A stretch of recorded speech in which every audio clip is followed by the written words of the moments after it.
இயேசு கிறிஸ்துவின் அருளும் கடவுளின் அன்பும் தூயாவிய நட்புறவும் உங்கள் அனைவரோடும் இருப்பதாக. நான் எல்லாம் அமைதியாக இருக்கிறீங்க. நான் மட்டும் உங்களுக்கு அமைதி கொடுக்குறேன், நீங்களும் உங்களோடும் இருப்பதாக. புதுசை தொடங்கும்போது சொன்னாதான் அந்த பிரசங்க டைமில் சாமியார் மட்டும்தான் பேசணும். இல்லைன்னா என்ன பண்ண மக்கள் என்ன பண்ண மொபைல் ஃபோன் யூஸ் பண்ணுவீங்க, இல்லை சைடில் பராக் பேசிட்டு இருப்பீங்க. தந்தை சொல்கின்ற பொழுது நீங்கள் எப்படி நம்முடைய அந்த மூவொரு இறைவனுடைய விழாவை நம்முடைய தாயாம் திரு அவை இன்று நம்மை கொண்டாட அன்போடு அழைக்கின்றது. இந்த மூவொரு இறைவன் என்று பார்க்கின்ற பொழுது பல விளக்கங்கள் அநேக குருக்கள் மூலமாக, இறையியல் வல்லுநர்கள் மூலமாக கொடுக்கப்படுகின்றது. 3 கடவுள் எப்படி, உங்களுக்கு 3 கடவுளா என்று பல சபையினர் அதை நகைச்சுவையாக நையாண்டித்தனமாக கேட்பதும், இவ்வாறு பல விவாதங்கள் ஏற்படுவதும் இருந்து கொண்டே இருக்கின்றது. நாம் எப்பொழுதும் அந்த மூவொரு இறைவன் யார் என்று அறிந்து கொள்வதில் ஆசை உண்டு, தவறு கிடையவே கிடையாது. மூவொரு இறைவனை அறிந்து கொள்ள வேண்டும் என்பது ஆவல் என்பது தவறு கிடையாது. ஆனால் அந்த மறைபொருளை புரிந்து கொள்ள முடியுமா? அப்பேற்பட்ட வல்லுனர், இறையியல் வல்லுனர் அகுஸ்தினார், அவர் அந்த தமத்திருத்துவத்தை அறிந்து கொள்ள வேண்டும் என்று ஆசைப்படுகின்ற பொழுது அவருடைய வாழ்க்கையிலே அவர் குழந்தையின் மூலமாக அதை அறிந்து கொள்ள முடியாது. அது ஒரு கடல் போன்றது. எனவே மனித மூளைக்கு எட்டாத அளவுக்கு அது புரிந்து கொள்ள முடியாது. எப்படி புரிந்து கொள்ள முடியும் மூவொரு இறைவனை என்று அவருடைய வரலாறானது கூறுகிறது. ஜஸ்டின் என்று பார்க்கின்ற போது சூரியனோடு மூவொரு இறைவனை ஒப்பிடுவார். எப்படி என்றால், சூரியன், அதிலிருந்து வருகின்ற ஒளி, நமக்கு கிடைக்கின்ற வெப்பம் 3. எனவே சூரியனை தந்தையாகவும், அதில் கிடைக்கின்ற ஒளியானது இயேசு கிறிஸ்துவாகவும், வெப்பம் தூய ஆவியாகவும் அவர் எடுத்து காட்டுவார். இந்த 3ஐயும் தனித்தனியாக பிரிக்க முடியுமா? பிரிக்கவே முடியாது. அகுஸ்தினார் கூறுவது போன்று இவ்வாறு அவர் கூறுகிறார். இப்படி மரிய ஜான் வியானி அவரும் கூறுவார். ஒரு ரோஜா மலரை எடுத்துக்கொள்கின்ற பொழுது அந்த ரோஜா மலருடைய அந்த வடிவத்தை அது தந்தை கடவுளாகும், அதில் ஏற்படுகின்ற வாசனை தூய ஆவியாகும், அதனுடைய நிறத்தை இயேசு கிறிஸ்துவாகவும் அவர் விளக்கி கூறுவார். இப்படி பல விளக்கங்களை கொடுத்தாலும் நாம் இந்த மூவொரு இறைவனிடமிருந்து புரிந்து கொள்ளக்கூடியது என்ன? இந்த மூவொரு இறைவனிடம் பாப்பா தூங்க ஆரம்பிச்சிச்சு. இவர் மூவொரு இறைவன் என்ன புரிந்து கொள்ளணும்?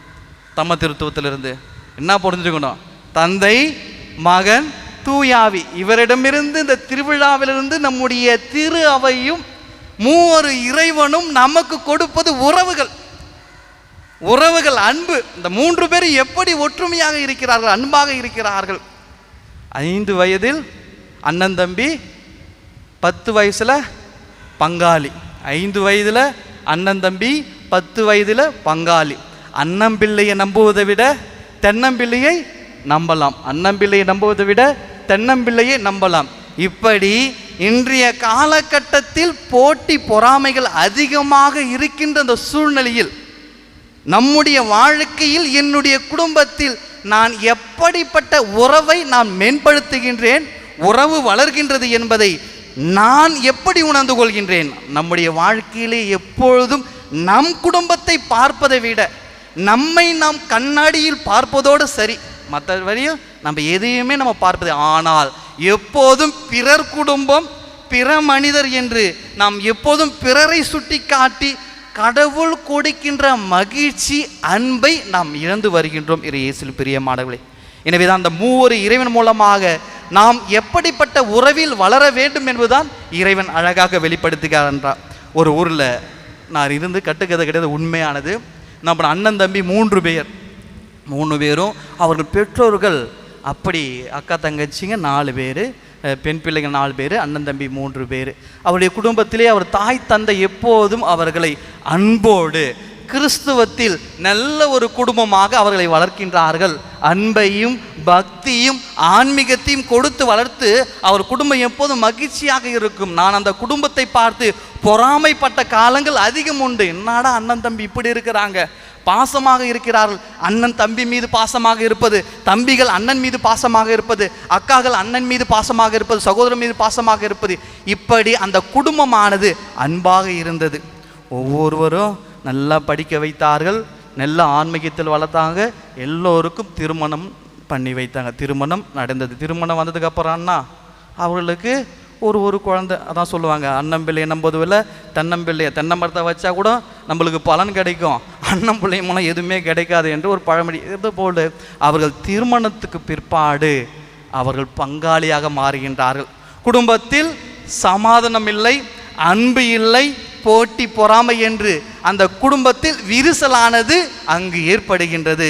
அவர் பெற்றோர்களுடைய அந்த அழுகுறை, அவர்கள் ஆலயத்தில் வந்து என் குடும்பத்தை நான் அன்போடு வளர்த்தேன், ஆனால் உறவுகள் வளர வளர குடும்பமானது ஒரு குடும்பமாக தனித்தனியாக பிரிந்து அவளுக்கிடையே அந்த அன்பு, இந்த ஆன்மீகம், கிறிஸ்துவம் அனைத்தும் அழிந்து உலக ஆசையிலே அந்த குடும்பமானது பிளவு அடைந்து காணப்படுகின்றது. இயேசுவில் பிரியமானவரே, இவை அனைத்திற்குமே உறவுகள் என்பது மிக முக்கியம். எனவே அழிந்து போகின்ற செல்வத்தை வைத்து நல்ல நண்பர்களை சம்பாதித்துக் கொள்ளுங்கள்.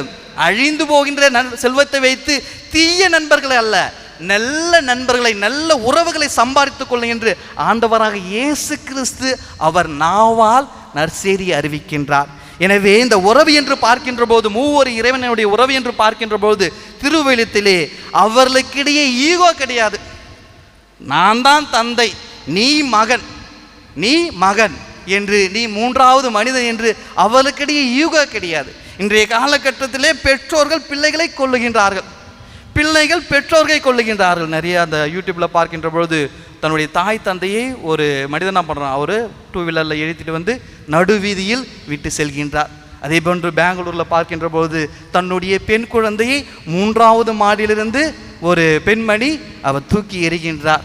இப்போது தற்சமயமாக ஒரு பெண்மணி 10 வயது குழந்தை என்ன பண்ணுறது, இறந்து விடுகின்றது. தன்னுடைய ஆனால் அந்த தாயானவள் குடித்து வீட்டிலே உறங்கி கொண்டிருக்க. இவ்வளவு அளவு குடும்பத்தில் விரிசல் ஏற்படுகின்றது என்றால், குடும்பத்தில் பிளவு ஏற்படுகின்றார். என்னுடைய உறவானது மென்மைப்படுத்தவில்லை, என்னுடைய உறவானது வளர்வதில்லை. ஏனென்றால் நான் தம திருத்துவத்தை நம்பவில்லை, கிறிஸ்துவின் மீது விசுவாசம் இல்லை, என்னுடைய குடும்பத்தில் ஆன்மீகம் இல்லை. எனவே என் குடும்பமானது ஒரு கேள்விக்குறியாக மாறுகின்றது. ஆனால் நான் எப்போதும் பிறருடைய குடும்பத்தை பார்த்து நான் எப்பொழுதும் அந்த குடும்பம் சரியில்லை என்று கடவுள் கொடுத்த வாழ்க்கையை முழுமையாக இருக்கின்றேன். எனவே இந்த 3 மனிதருக்கிடையே, இந்த மூவரு இறைவனுக்கிடையே ஈகோக்கு இருப்பது கிடையாது. எனவே முதலாவதாக பார்க்கின்ற போது தொடக்க நூலிலே இறைவன் மேலிருந்து விண்ணகத்திலிருந்து இறங்கி வந்து இந்த உலகிலே அவருடைய சாயலில் மனிதனை படைக்கின்றார். கடவுள் என்ற அந்த ஸ்தானத்தில் இருந்த இறைவன் மன்னகத்திற்கு இறங்கி வந்து அவரை படைக்கின்றார். விடுதலை பயண நூலிலே பார்க்கின்ற பொழுது இறைவன் கூறுவார், இந்த இஸ்ராயல் மக்கள் படும் துன்பங்களை நான் என் கண்களால் கண்டேன்.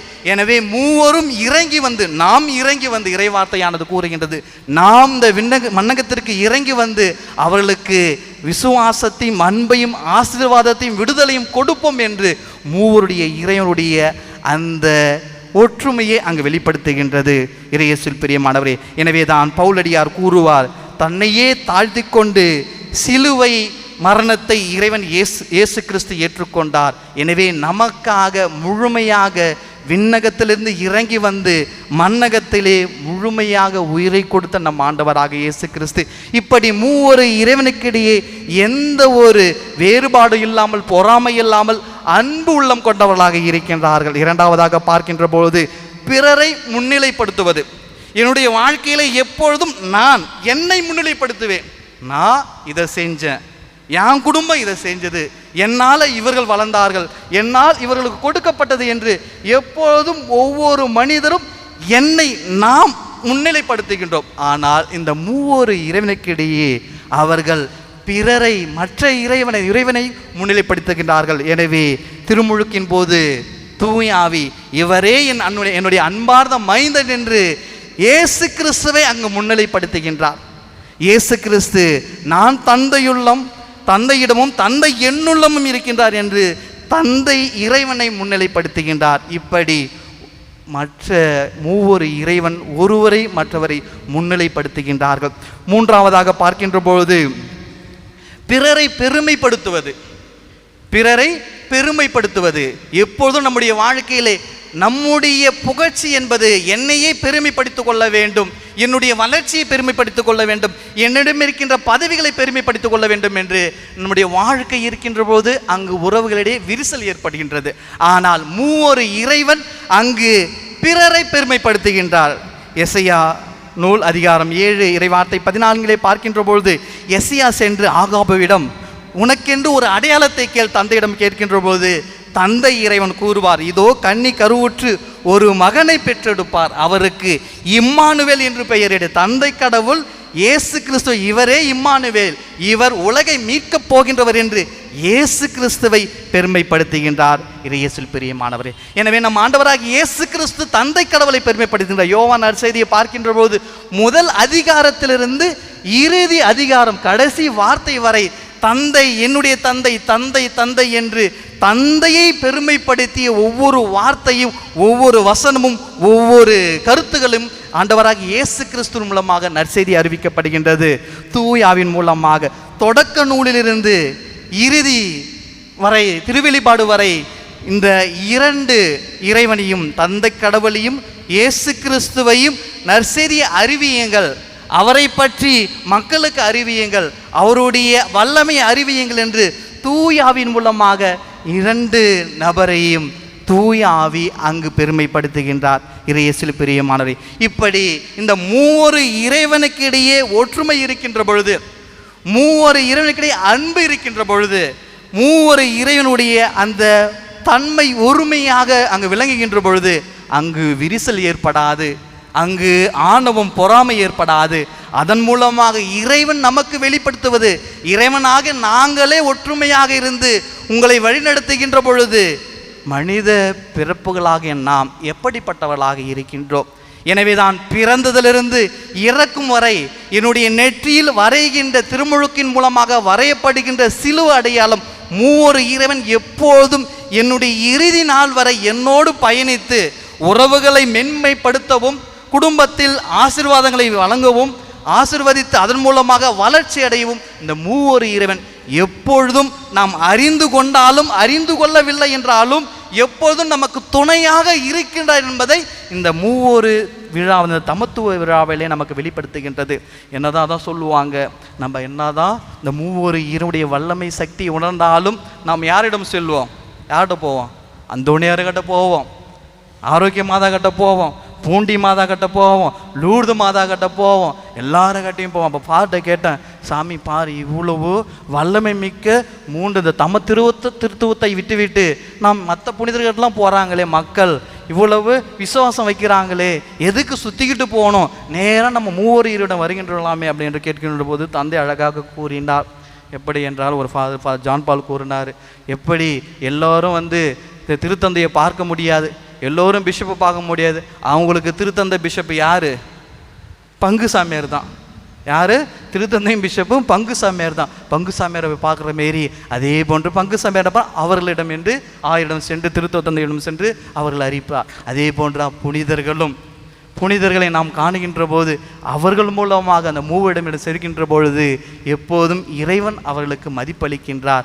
அவருடைய அந்த ஆசீர்வாதத்தின் மூலமாக, அந்த பரிந்துரையின் மூலமாக நாம் ஆசீர்வாதங்களை பெறுகின்றோம். இயேசுவில் பிரியமான, எனவே இந்த அழிந்து போகின்ற செல்வத்திற்கு நாம் ஈடு கொடுக்காமல் மூவொரு இறைவனுடைய இந்த உறவானது எப்படிப்பட்டதாக இருக்கின்றதோ அதே போன்று நான் என் பிள்ளைகளுடைய அன்பிலும், என்னுடைய மனைவி அன்பு செய்வதிலும், என்னுடைய சகோதர சகோதரி அன்பு செய்வதிலும், என்னுடைய உறவுகள் வளர்ப்பதிலும் நான் ஒற்றுமையாக இருக்கின்ற பொழுது இந்த தமத்திருத்துவத்தின் உடைய விளக்கத்தை நாம் புரிந்து கொள்ள முடியும் என்பதுதான் இந்த விழாவானது எடுத்து காட்டுகின்றது. எனவே இயேசு கிறிஸ்துவின் அருளும், கடவுளின் அன்பும், தூய ஆவியின் நட்புறவும் உங்கள் அனைவரோடும் இருப்பதாக. நல்லாயன் என்றென்றும் வாழ்த்து பெறுவாராக.